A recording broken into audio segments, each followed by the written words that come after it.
This is an, hey Bert. So this is gonna be not about plants necessarily, but it is. So this is about horseradish. Okay, we're selling horseradish. And I just wanted to show you guys, to some of you, you're gonna go, what a horrible thing. Look at it, it went through the mat. It sure did. And if you look at that, what looks like a worm, that is a root that went through the netting and expanded, and it's amazing, this stuff. Of course, my best friend Bermuda, guys, it's got a friend too, but this right here is all horseradish root. Now I had a pot here, and that's all root too? This is all root. All of these swollen things is where it went side, because there was a pot here like this. So instead of it going straight down, it kind of will run sideways. And what's so remarkable is how it actually gets into this, where it's maybe been stretched out or something, you know, and makes these roots. But if you're seeing this, here's an example. See, there's the root right there for the horseradish. And just because I pulled that out, not only will that make a plant, it's still there. So now if you see this, and a lot of people are gonna go, oh my God, it's so invasive. Hate that plant. Look, I've never found anything evasive, something I hate, other than this crap here. This stuff's horrible. Bermuda is awful. It's loaded everywhere. This is not awful. If this has happened to you and you had cloth down, it's not too difficult. Lift your cloth up and get a shovel.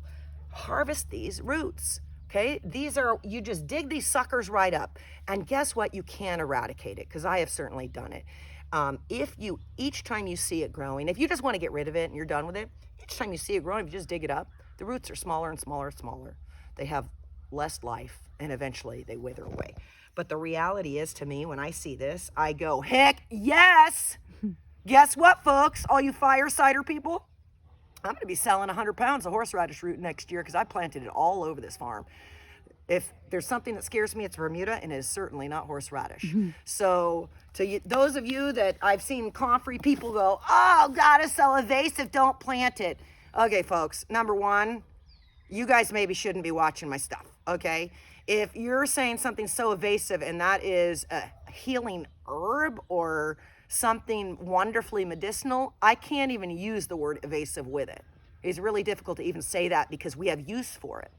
Invasive is Bermuda grass, okay? That's invasive.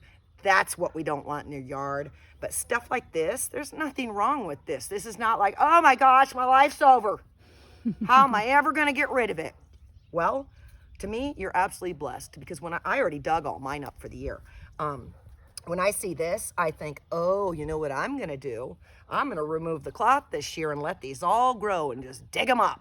So again, if you guys are seeing stuff like this in your yard and you're thinking you made a mistake because someone told you did, you didn't. This is a blessing from God when you see this sort of thing. I ripped this whole horseradish pot out and had no idea it had so many roots like it did. And of course, come a little sunshine, they pop right up. So again, take that as a blessing, harvest those roots, make use of it, get your fire cider pot going, or horseradish for that filet mignon, because that's my favorite. I just want to slather it in that big old steak. And enjoy some horseradish, because that's something most people are not growing. They need to start growing it. It is just far too medicinal to leave out of your yard.